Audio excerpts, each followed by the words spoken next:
হে আল্লাহ, আমি শুধু তোমার কাছে আমার অসহায়তা ও অক্ষমতা এবং মানুষের দৃষ্টিতে নিজের মর্যাদা ও মূল্যহীনতার অভিযোগ করছি। হে সর্বাধিক দয়ালু ও পরম করুণাময়, তুমি সকল দুর্বলের রব, আমার রবও তুমি।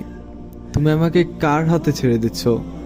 এমন কোন অপরিচিতের হাতে কি, যে আমার সাথে কঠোর আচরণ করবে? কিংবা এমন কোনো দুশ্মনের হাতে কি, যে আমার বিরুদ্ধে বিজয় লাভ করবে? তুমি যদি আমার প্রতি অসন্তুষ্ট না হও, তাহলে আমি কোনো বিপদের পরোয়া করি না। তবে তোমার নিরাপত্তা ও কল্যাণ লাভ করলে সেটা হবে আমার জন্য অনেক বেশি প্রশস্ততা।